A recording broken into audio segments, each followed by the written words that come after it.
In the 1890s, the introduction of the railway, girl dancers and the Charles II costume had given the Garland ceremony a new lease of life. However, the death of Victoria and the coming of the 20th century inevitably brought changes. And as we can see from this scrapbook of press cuttings, children's pageants became popular.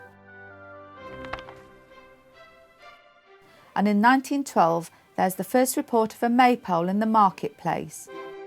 Merry England-style maypoles and pageants were seen as the way to modernise old traditions, and Ginny Royce, who was then a young teacher, was one of the instigators.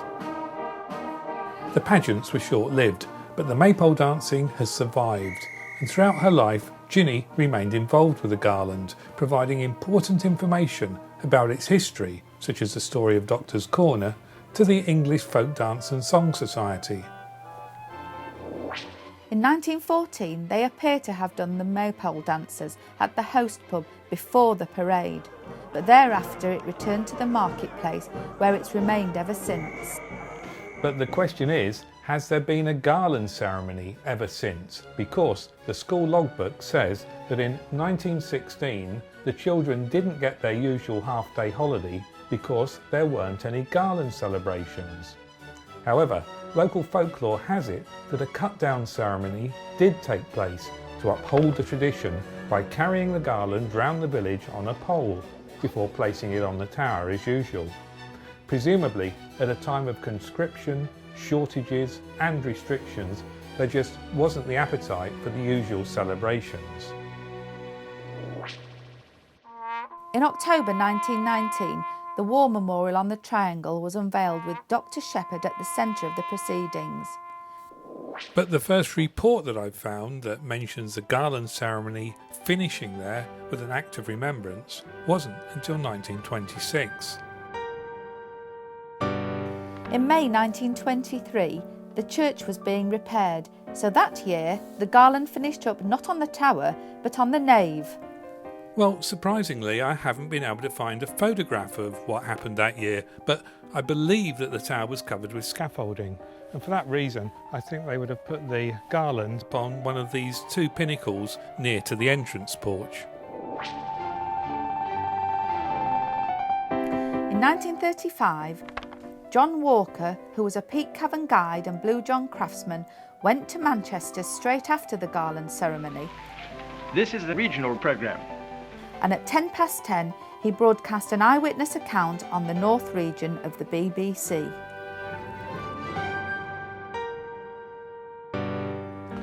Between the wars, the Ringers continued to organise the Garland ceremony and use the proceeds to fund their annual supper. But in 1940, when their numbers were depleted, the running was handed over to a committee of local people who used the funds for the war effort as well as for charities. Hello there. These days they have a street collection where you don't get a sticky badge but rather a sprig of oak. And collecting all this greenery involves quite a bit of specialist knowledge because there aren't many oak trees in the Castleton area. This cost us £1,200 to lay this 2-hour event on.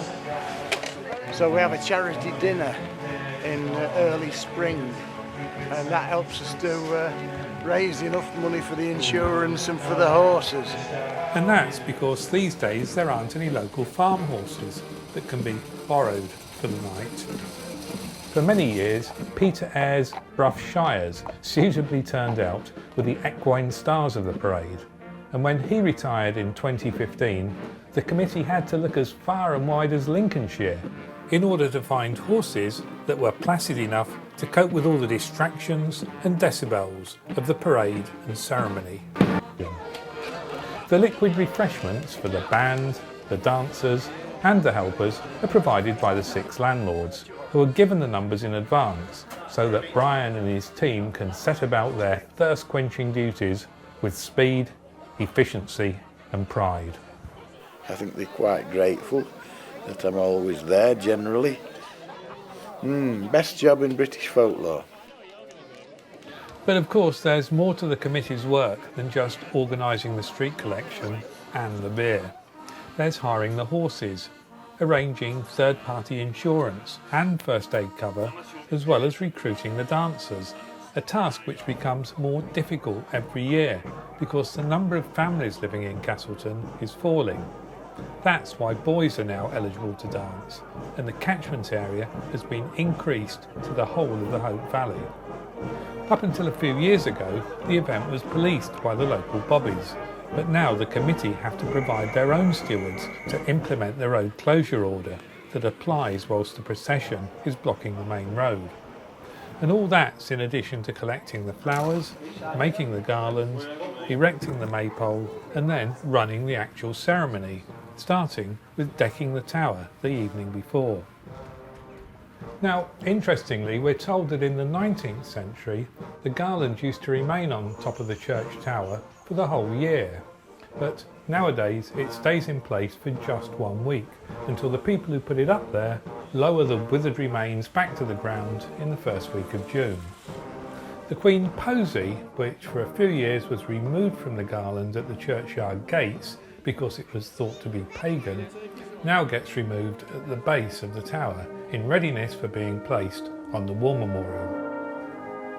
Before the First World War, the posy was presented to one of the village wives in the expectation of a generous donation from her husband, and that was the only official role there was for women in this ceremony. And that's not surprising because I believe this started off as a May Day fundraising exercise purely for the bell ringers. But it's somewhat surprising that when the garland ceremony was rebranded as being about Charles II, that this king of all our kings continued to be accompanied by a rather dowdy pantomime dame, rather than a fine restoration lady. The costume was horrendous. It was held together with safety pins and string. My great aunt told me it was just somebody's old Victorian evening dress. That was quite awful. Jean Abbott has good reason to remember that old costume because in 1956 she was at the centre of a change that redefined the role of the consort. It came about because up until then Tommy Liversidge had done it wearing the most horrendous ginger wig and veil, and he simply felt that he was getting beyond doing it. He was getting elderly, and also times were changing, and it was just becoming a little bit embarrassing, I think. So he just retired. My father was on the committee and simply came home and said, they've decided you're going to do it. So in 1956, I was 16. I wore the ginger wig and the veil and became the consort. The following year, I did get a new costume, a very beautiful blue silk velvet Stuart riding costume. I made the William Hickey page of the Daily Express as a huge photograph. So yeah, my ratings went up somewhat. Jean had been part of the garland since she started dancing as a young girl in 1947, following in the footsteps of her great aunt, who had been one of the original batch of girl dancers who made such a big change back in 1897. Their involvement reinvigorated the ceremony and kept it alive and kicking through the first half of the 20th century, despite the increasingly incongruous presence of a man dressed as a woman and wearing a coronet. Tommy Liversidge had been that man for 28 years, but Sarah Waning, the lady who looked after the costume, had done so for twice as long, and it was actually her decision to retire in April 1956 that led to Tommy standing down, and, in the absence of any men offering to replace him, the move to a female consort. But, as it happened, that unplanned change not only made the garland ceremony a better fit for the Charles II scenario, but it also provided a star role that the girls from the chorus line of dancers could aspire to when they were older. But the number of eligible children is falling, and Castleton School is on the verge of closure.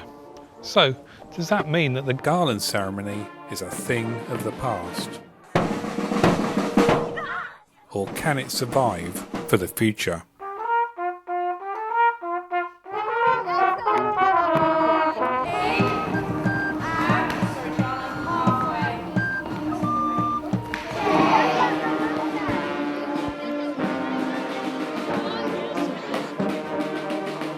The Garland ceremony has always involved youngsters as musicians, helpers or dancers, so there's still a few generations in the pipeline who could take up the reins of this ancient ceremony if they're able to stay in the area.